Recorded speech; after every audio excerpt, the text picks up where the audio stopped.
Love is dead. In just about every part of the world, studies are showing that romance is on the decline. More young adults are single, fewer people are getting married,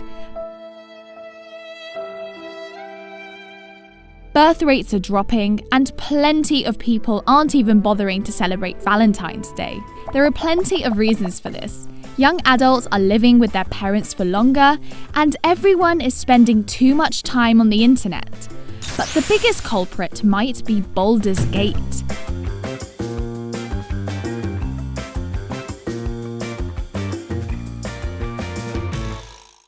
Okay, so maybe Baldur's Gate isn't directly responsible for the lack of love in people's lives, but it is giving them a pretty great alternative to real-life romance.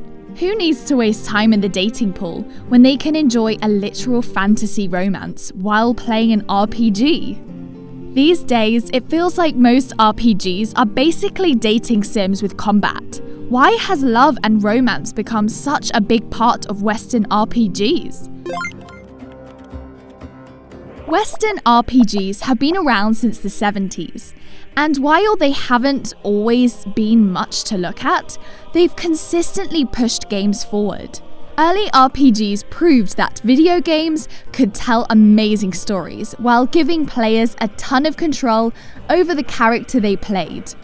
Newer RPGs still put a huge emphasis on narrative and player freedom, but they're also known for their romance systems.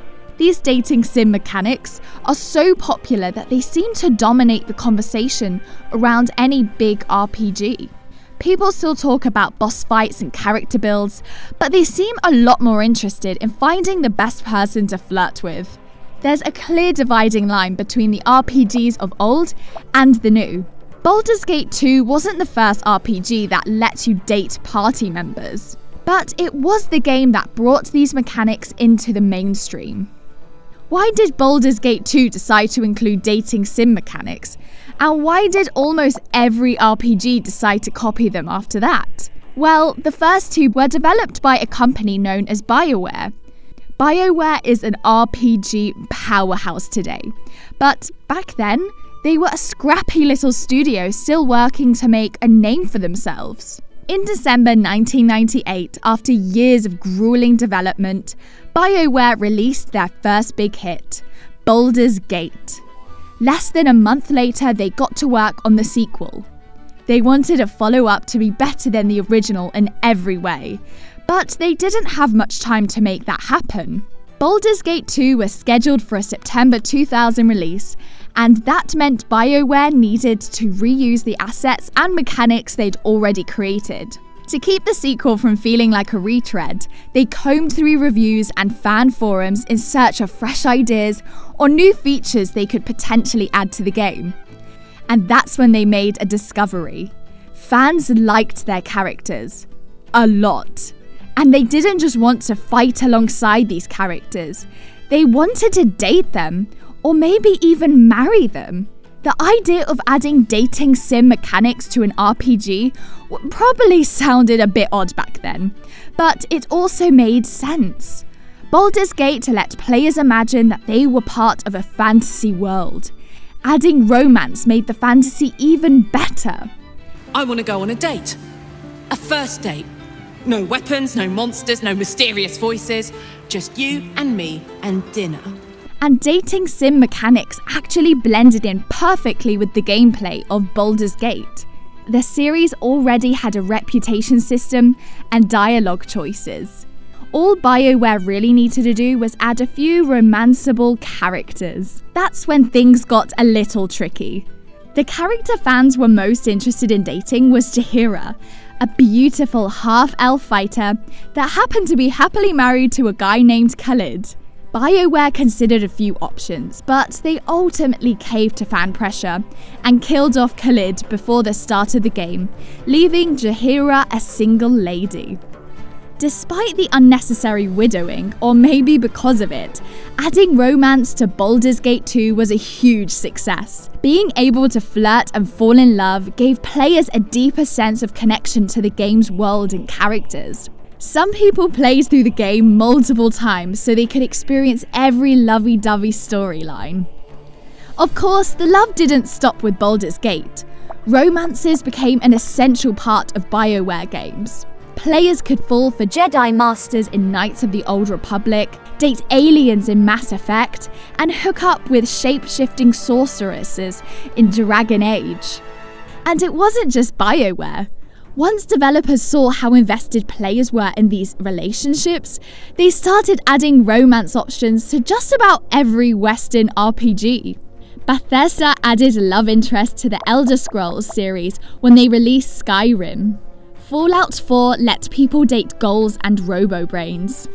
You can romance characters in throwback RPGs like Pathfinder and Pillars of Eternity 2, and in futuristic RPGs like Starfield and Cyberpunk 2077.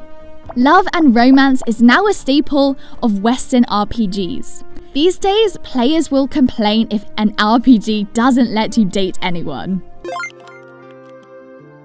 It's clear that gamers go wild when RPGs incorporate RPG elements, but why do they love these mechanics so much? Did Baldur's Gate 2 tap into some sort of hidden passion? Do RPGs give gamers a safe way to live out their wildest dating sim fantasies? That might sound over the top, but it's not that far from the truth. Dating sims don't necessarily have the best reputation, but games featuring love and romance have consistently been popular in the mainstream. In fact, these mechanics are actually older than most video games.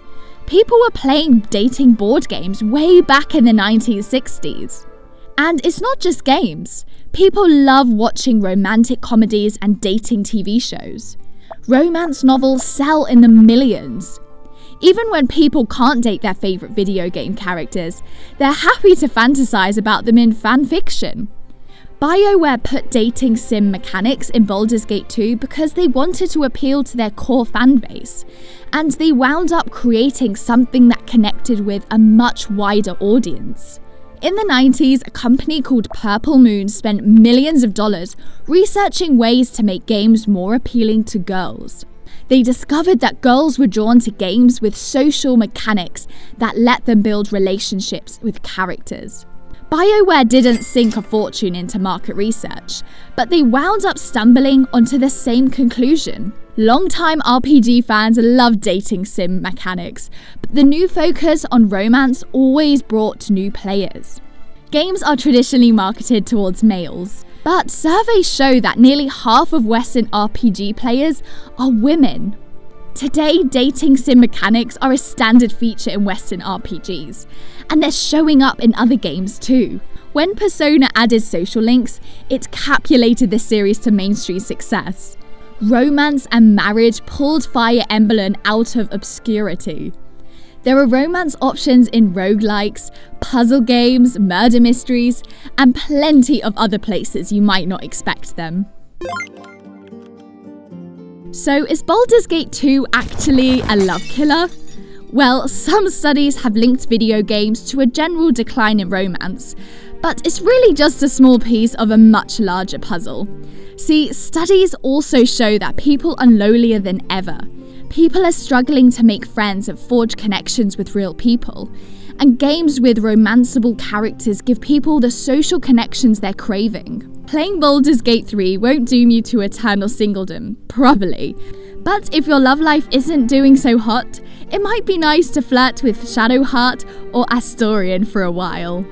So, the next time you have those deep, romantic thoughts about characters you encounter in any game down the road, you can probably blame Baldur's Gate 2 for that.